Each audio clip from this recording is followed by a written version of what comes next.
You're right guys, Shay here, only going to bounce up you guys are well. So I know it's a little bit off the facts, but I wanted to do a video on South Africa's announcement of the 24-man white ball squad for the upcoming series against England. We've got 3 T20s and 3 ODIs in Paarl and Cape Town. So yeah, we're in Western Province in the the COVID bubble for these two series, which I think will be very close and hotly contested. I've done a video already, you can check that one out on the channel about England and their squad, but I want to do some comments, I would leave some comments really about South Africa's squad. They've announced, they haven't split it up like England have, they haven't done like a T20 and an ODI squad, they've just done like one blow to 24-man squad, and I'm sure they'll obviously chop and change, you know, for both formats. Anyway, if you look on the screen now, you'll see the players that have been selected. So we have the captain Quincy de Kock, then Temba Bavuma, Junior Dala, Faf du Plessis, David Miller, Kagiso Rabada, Bjorn Fortuin, Bjorn Hendricks, Reza Hendricks, Henrik Klassen, Andile Bipikwayo, Dwayne Pretorius, Tabir Shamsi, Luto Sapamla, George Linder, Kesha Maraj, Yana Malan, Lungi Ngidi, Ankrik Nokia, John Smuts, Clinton Stearman, Pete Van Biljon, Rassi van der Dusen, Calvarena. Now, the first thing that pops out in my head really when I read that is it's a little bit uninspiring, to be honest. I think there's opportunities there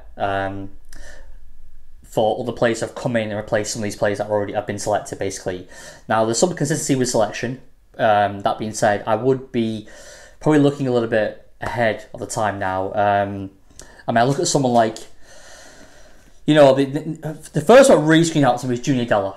He hasn't played, I think, about 18 months for South Africa, and he's really not that good. I don't know what the hell Junior Dala is doing there, to be completely honest. That, to me, was a spot for a raw up-and-coming paceman. I mean, you've got the key three bowlers there. You've got this facing trio I think we're going to have now going forward for the next few years in KG, Ngidi, and Nokia.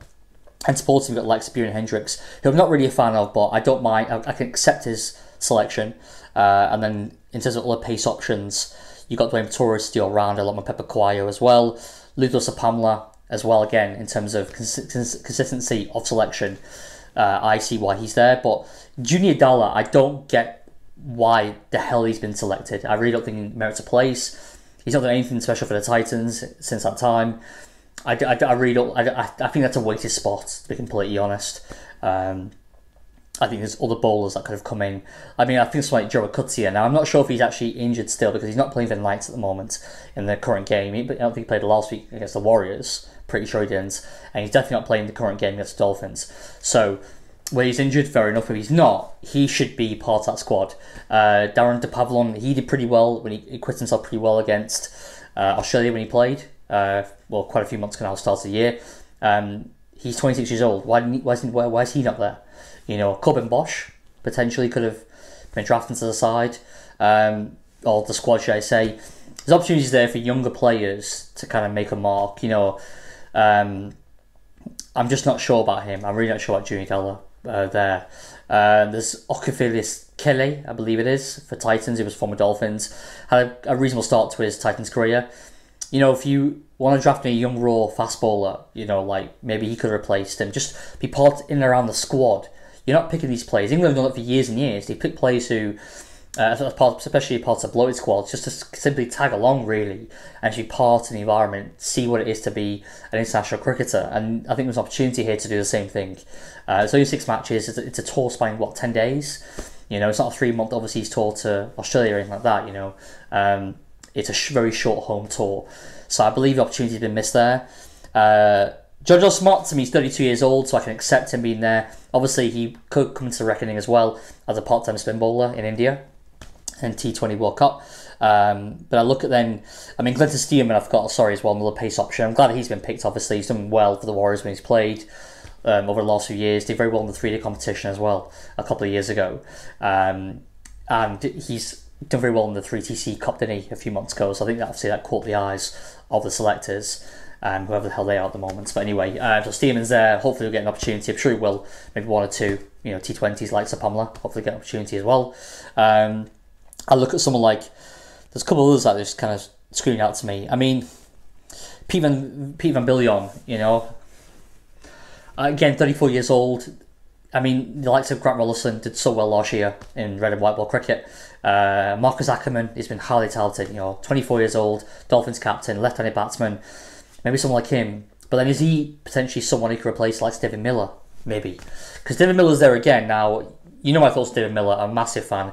That happened since 2011 when he played for Yorkshire in that as the CB 40 over comp it was for Yorkshire in a losing cause against, I think it was Warwickshire. He scored 60 odd, but it was in vain. Unfortunately, he lost the match to Yorkshire. But I've never seen, to this day, I still argue that I still haven't seen cleaner hitting than that day. Beautiful execution of straight drives, cross-back shots as well. I mean, they weren't so messy.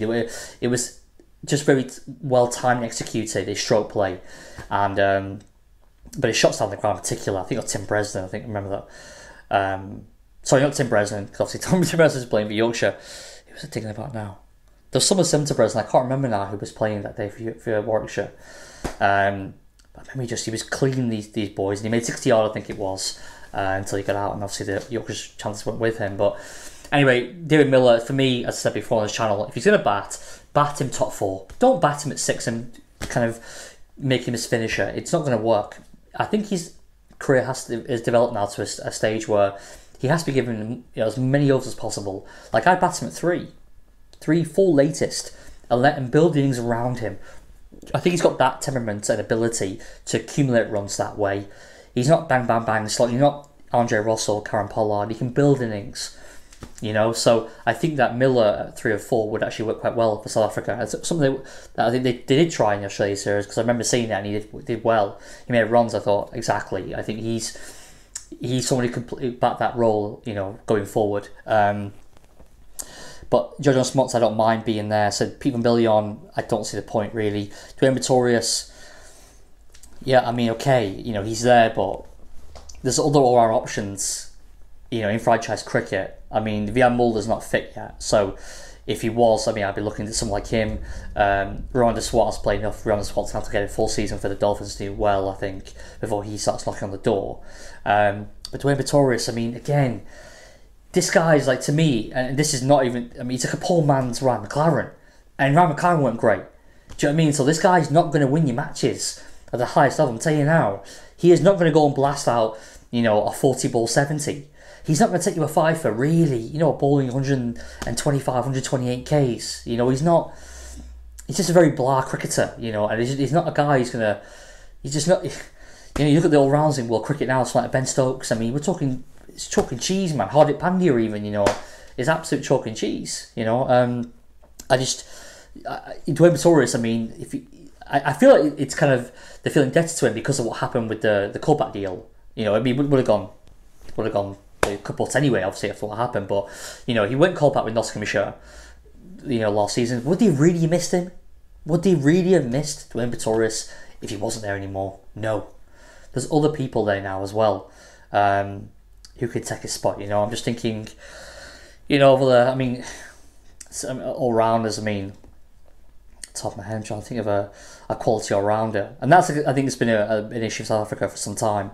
It's lacking, really high quality all-rounders. Pep Leclerc, I believe, has much more potential than Pretorius, but I think there's some other people there. I've got to just go through that again. I'm not going to just sit in a debate, but go through it. I need to do a bit, think a bit more about it. But I just really feel in my heart of hearts Dwayne Pretorius is not, whether he comes or goes, he really cares. Do you know what I mean? Bjorn Fortuin, a lot's been said about him. I'm not the biggest fan right now, to be completely honest. I think, why don't you give Sir Brian a go? Again, I always got the Dolphins because I've obviously fallen the most, but Sean Von Berg's been doing it for so long for Titans now, for the Knights. Imran Manak is a talented spin bowler, George Lynn is there, which is good. I'm glad that he's there, because to me, he's for me, I put him ahead of Fortuin. Mirage there and Shamsi's there as well, so there's 4 spinners. Imran Tahir has not been selected. He's still not officially retired from T20 cricket, but he's not there, which is just disappointing. I still feel he has something to give to South Africa, to the Proteas. Could he hang on for another year till next year's World Cup? Probably.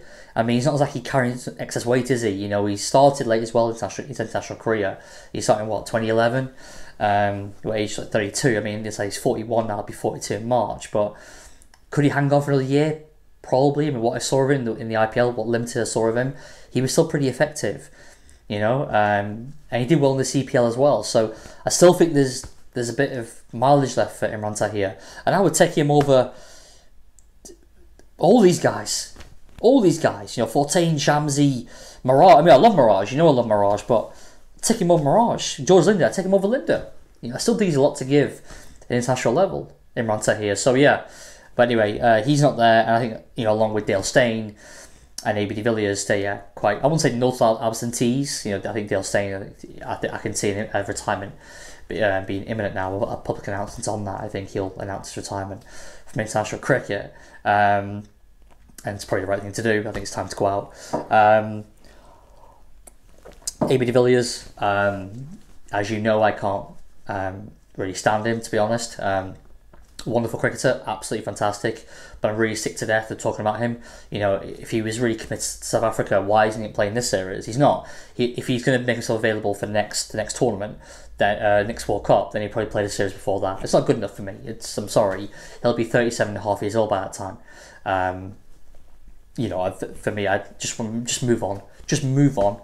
And so go to the likes of Rolson, Ackerman, Renavatunda looks a very, very talented player. As a young batsman there. Why not bring him into the fold?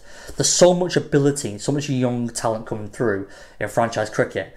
We don't have to continue to talk about the likes of freaking AB de Villiers. Dale Steyn, I absolutely love, one of my favourite cricketers of all time. Time for him to step aside officially now. So there's no more, even a slight bit of talk about Steyn. Just be done now. Be done. You had a wonderful career. You're a champion fast bowler. Let's be done. Let's put that one away and let him go play for the Titans a bit more. And also, I'm sure he's Titans are Cobras anymore. Yeah, I think so, the Titans. But just to enjoy yourself, enjoy the last year or two of your career, and then hang up the boots, mate. Reza Hendricks is there, which I think is fair. I don't mind. Bjorn Hendricks, for me again, massively. The jury's massively out. I don't mind him being their left arm option, obviously, as well. He offers that variety. Again, mentioned Kotsia, but what about someone like a Badaza? Like a left field pick. You want another left arm option. There's other people out there. It's quite samey. This squad, and I just feel like there was opportunities there for 2 or 3 guys, young, uncapped guys, to come into the fold as part of a 24-man squad for a 10-day, series at home. A golden opportunity missed, in my opinion. Really golden opportunity missed. Smith has talked about India series. I don't know what India series he's talking about. He mentions in a quote here about the India series. I'm reading off wisdom.com here. But from my knowledge, it was England, then the Sri Lanka tests, and then you had Australia tests, and then a Pakistan series at home, and then potentially go to Pakistan at the start of the year, actually, in between Sri Lanka and the Australia series. So I'm not sure, but I don't know about India. I don't think India are coming, but if India come, obviously they want the star players to be there, of course, the TV revenue, etc.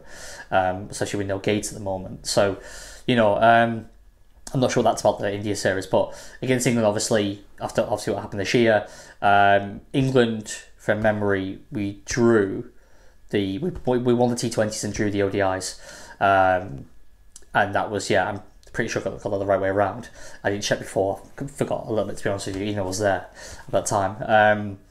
But I think it'd be a competitive series. I just feel like for me, for South Africa, the way the cricket's going, that it was a golden opportunity to kind of just go in a different direction and say, you know what, everything's changing around CSA.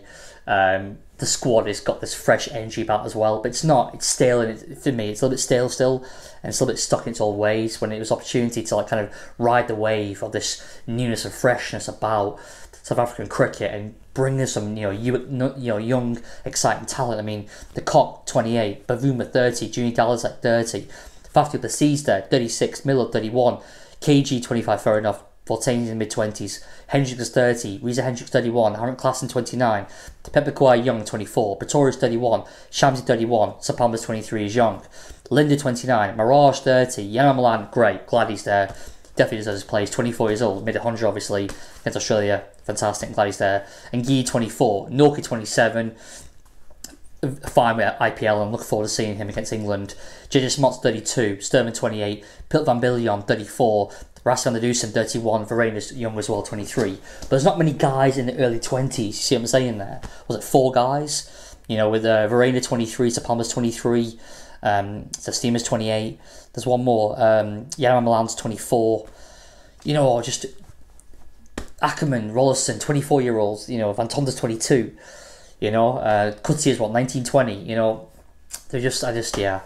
Anyway, I've gone on. I know I've ranted on, but I just feel like there's so much more coming done with the squad, you know, than what I'm seeing in front of me. That being said, it will be competitive. I know it will be.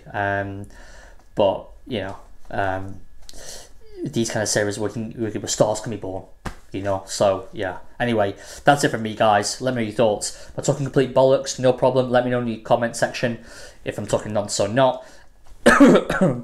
What do you think? I know I've missed out some guys from franchise cricket. I can't think at the top of my head now that should have probably been selected for the squad, and maybe could took the place of some of these guys I mentioned now that I feel like shouldn't really be there. But yeah, anyway, let me know your thoughts. If you like the content, do like, comment, subscribe, and hopefully I will see you on the next one. Alright guys, take care, have a good day. Cheers.